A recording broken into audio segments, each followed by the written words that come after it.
There's a Chilean desert where there's a textile mountain that is huge. It's so huge you can see it from outer space. It's ridiculous. Amidst the fumes of environmental pollution stands a pioneering force in the battle against fast fashion. For over 30 years, Beatnik Emporium has been a beacon of hope and sustainability, fighting not just the damage done to the fabrics we wear, but also to the very fabric of the earth we live on. This documentary takes you inside the world of a family-owned business that's fighting every day to make a difference. From the heart of Southampton to events across the UK, including Glastonbury, Beatnik Emporium is more than a shop.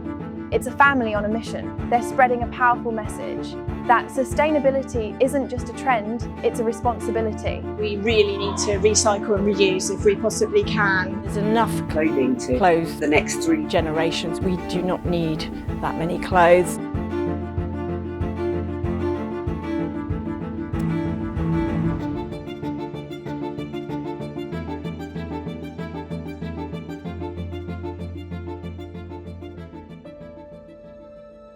Hi, my name's Sass and I've been working in the sustainable vintage industry for a long time, over 30 years. I used this passion to open the Beatnik store 32 years ago, I believe. So we've been going a long time. It stemmed from when I was young. My mum was my fashion idol. She was really resourceful, really good with clothes, mending, cleaning, making sure that she always looked good and really trendy too. When I was little, I actually used to run my own jumble sales. I did a few where I dragged the neighbours round to buy clothes, so it's obviously always been in my blood. I've always enjoyed it. In the 1940s, the stitching was absolutely incredible. Really, really amazing needlework. It's completely different to how it used to be. I think clothes were respected more in past years, made out of quality products, really worked upon, stitching, all sorts. A lot of that's gone by the wayside to pave the way for fast fashion. It's very sad. Fast fashion has a massive impact on the clothing industry. It makes it very much more throwaway. Fast fashion contributes to global carbon emissions massively. I think the figure's around 10%, which is huge and unnecessary. There's enough clothing to clothe a good few generations. We do not need that many clothes. We can reuse, source clothes from different places, recycle. Fast fashion is basically helping to destroy our beautiful planet. The fashion industry is responsible for 8 to 10% of global carbon emissions, more than all international flights and maritime shipping combined. Approximately 100 billion garments are produced each year, with many discarded after minimal use. Plastic microfibers from synthetic clothing shed into the environment, contaminating waterways and ecosystems, eventually ending up in our bodies. Dyeing and finishing processes account for 20% of global water pollution and require heavy energy use, further exacerbating emissions. You know, things don't last that long, which then again ends up in the landfill. So, you know, fast fashion just literally means that you're going to wear it a couple of times and then it's going to look shoddy and then you're going to chuck it. Whereas I think that when you look at stuff that's made from the different eras, the 50s, 60s, these clothes last a lot longer because they're well made. And I think that, you know, factory made stuff is also a bad thing for the people that work there, because often what you find is that they're very underpaid, and I don't agree with that either. I read somewhere that they used a huge amount of water, for instance, when they make cotton t-shirts. All that sort of thing impacts on the environment. If we could use more of what we've already got, that would be a much better way to move forward, because obviously there's way too many clothes. Yeah. I think they said that there was enough clothing to actually, what we've got already, for the next 3 generations, just rubbish that's just polluting the planet. And also like almost slave trade of people that are manufacturing that. It all impacts on the globe, really. It's not just about selling second-hand clothing, it's about spreading awareness and engaging the community. Each year, with sustainability in mind, Beatnik Emporium host and attend a series of events with local businesses, students and other organisations fighting the same cause. And for this event, a group of creative minds gathered to take on a challenge: find unusable clothing, textiles and materials to give them a brand new life. Bring on the second-hand economy. You don't want production capitalism. I don't like that. I don't think many people that shop vintage clothes like that. Probably 4 or 5 years ago, I started thrifting. From there, I started like remaking pieces, like from blankets into like jackets and stuff. And then it spiraled into me going to fashion school. I have an outfit in my head already. Some things caught my eye as soon as I saw it. I'm like, okay, I need this. I need some gold. I need some shiny things, some black as well. I don't know what I'm gonna make, but I look at other people's stuff and I'm like, I wonder what they're gonna make.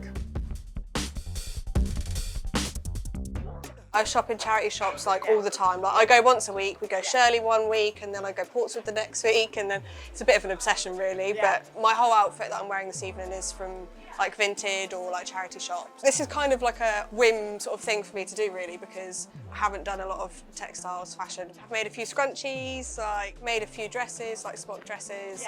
Doing something like this, like it's just a bit of excitement to my mumhood life as well.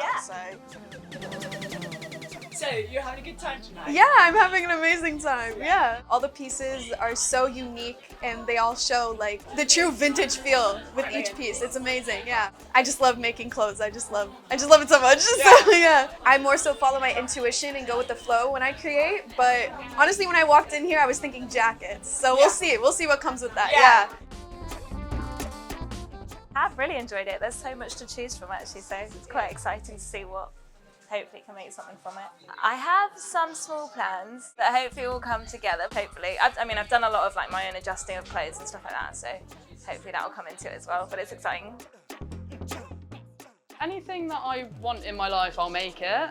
And I like material that's kind of gone through something already. And but for me, if I break something, that's like when it truly becomes mine, because then I get to fix it and then I get to go into it. A lot of what I've gone for is like long, so it's like a lot of floor length dresses. So I think like one dress with like hopefully layers and like add a bit of a petticoat coming out will be quite fun. But I'm just going to see what I can actually concoct, because it's going to be interesting and testing my skills, because I'm not sewn for a while, to be honest. Their hard work would soon take centre stage. A fashion show like no other, where upcycled outfits strut proudly down the runway. No fast fashion here, just fast thinking and fresh creativity. Each look told a story, not just of style, but of sustainability and a better way forward. I feel so excited about today's catwalk event. I can't wait. I can't wait to see all the models. We had lots of old clothes that weren't going to get used. They are maybe wrong size, or maybe marked or torn, or just pretty damaged, destined for a bit of landfill. We decided it'd be really great to offer them to people who can make them into new garments and give them a new life. We ended up with 13 people who have all produced amazing garments. So that's what's happened. We'll see the results today.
Beatnik kindly asked me to be a judge today because I actually bought my first vintage piece from the shop as a teenager over 10 years ago, and yeah, it was really great to be asked back here today with my interest in sustainable fashion. Being a judge today was a great experience. I think the talent was out of this world.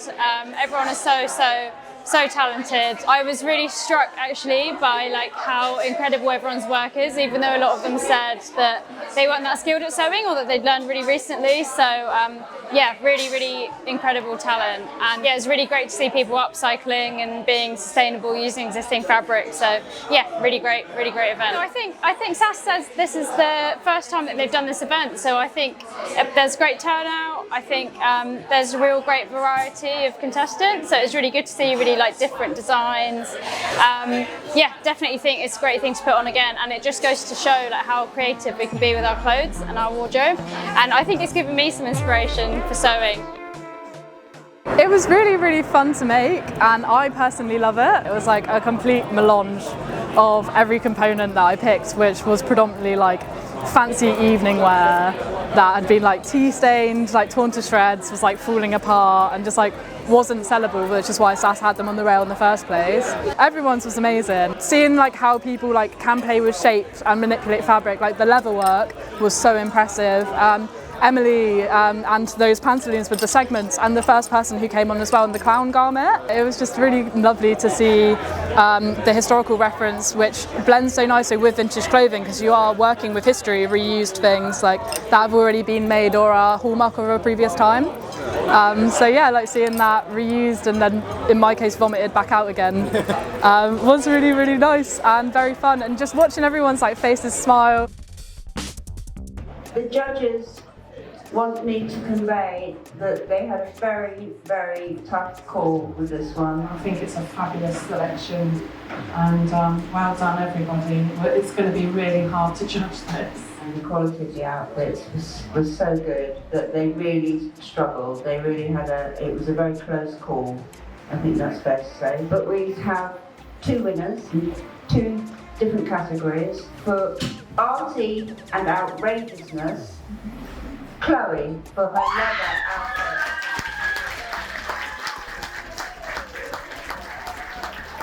Come up on stage, Chloe. Congratulations, well done. Well done, Chloe. And for wearability and practicality, Michelle. Well done. Well done, Michelle.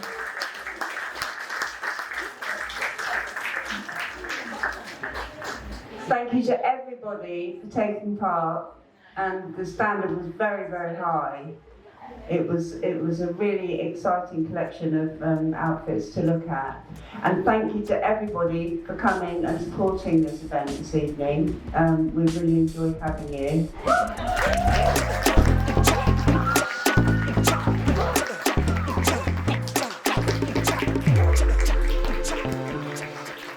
Honestly, I really love the contest because it's this like supportive environment from everybody. So I want to do something crazy. I don't want to do something safe. I have a chance to do more experiments from like through the fabric to the silhouette as well. I really want to test something special for myself. Upcycling is a trend right now because we're not like just throwing up the garment to the landfill.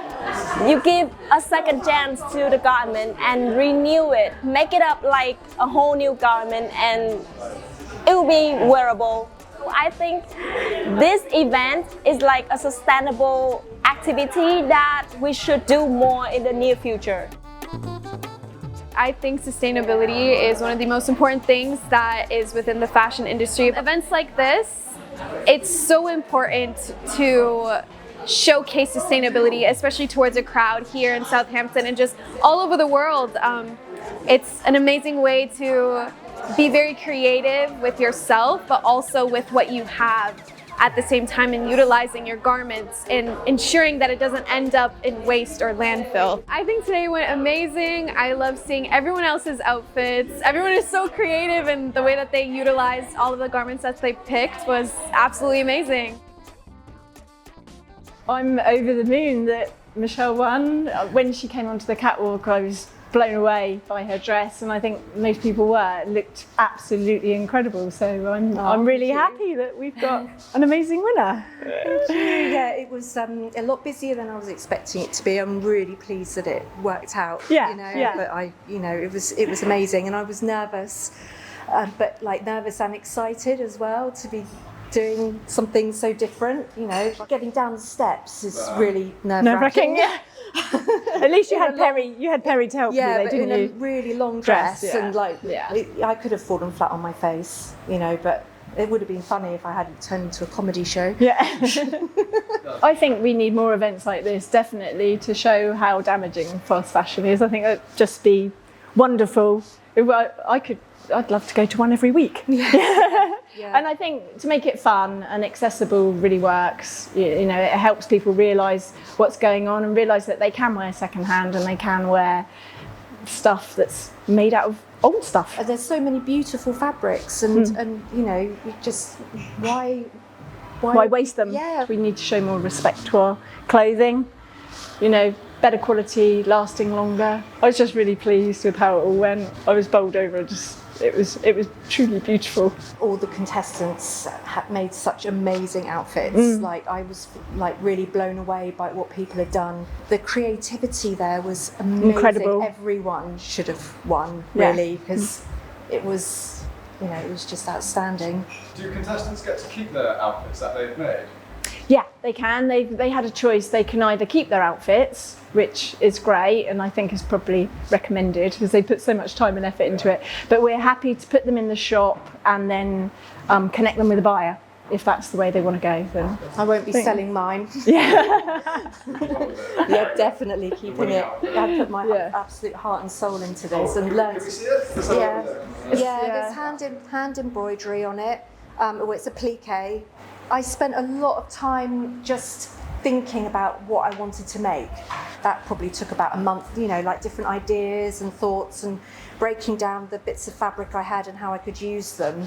Like this was the bottom of a petticoat. Like I wasn't going to do sleeves. I've never sewn a dress, and then I just thought I'm going to do sleeves. I'm going to just make it as hard as possible for myself. Yeah. This is the lining here is just an old bed sheet that had got torn, so I used some of that. People just have got such a throwaway attitude towards fashion, and they'll just buy something and wear it once, and the quality of the clothing is terrible now. It is designed just to be worn a couple of times. It's not, and to make something and put your heart and soul into it, and you know that it's going to last forever. Back where it all began, Sass is getting ready to pass the torch. Her son Sam has worked alongside her for years, and now he's preparing to take the reins of a shop built on heart, heritage and hope for the future. Together, they reflect on where the business has been and where it's headed next. I love the fact that Sam is going to continue with the shop and the legacy. It's so important. It's really, really good to know. My name's Sam. This is my mum here. She's like the owner and founder. I first started thinking about passing the business to Sam when I could see how interested he was in clothes, which is obviously super important because you've got to have a passion about it. I mean, on a practical side, he needed a job. So I said to him, well, come in and try working in the shop. And he really enjoyed it, it was like duck to water. So, and Sam's younger brother also is interested in clothes. So who knows, he might be able to be involved as well. So yeah, it's going to be a real family concern. And how brilliant is that? Yeah. Couldn't ask for more. Like, it's a super exciting prospect for sure. I've got a lot of fresh ideas, you know, new directions to take the business. With the extra energy, like myself and Luke, like Luke is like a great asset to the shop as well. He's super independent and just like a super hard worker and very creative too. Yeah, we're going to do some sick stuff together. The three of us are still working together at the moment. I'm sort of trying to pull away as much as I can, but I just feel, yeah, it's been a delight, really. I think I'm giving Sam too much advice. That's not true. Yeah, is it not true? She's the one with over 30 years experience in the industry, running a successful business, and we're still growing, so I mean, hats off. Like, I often feel like I'm repeating myself to a certain extent, which I shouldn't do. I go, I know I've said this already, but can I say, you know, and in one ear, out the other. Yeah. Mothers do tend to. Yeah, I am aware of it, so. But I love the whole idea of reusing things going into the big circle, passing things with history on to other people. It's a massive part of my life, and it always has been. I'm pretty like resourceful myself as well, but with second-hand and sustainable fashion, it's really interesting that each piece of clothing has a unique history. If you buy something on the high street as opposed to a charity shop or a vintage shop, it's super unique, and probably no one else like still has that. Keep an eye on the shop, on the Instagram, everything we're doing. Yeah, some cool stuff in the works. I also just wanted to say like thank you so much, Luca, as well, for kind of all the work that you've done with us. You've been amazing. Because, yeah. You've been amazing. Dude, yeah. You've made us look so good. Yeah. He hasn't done it yet.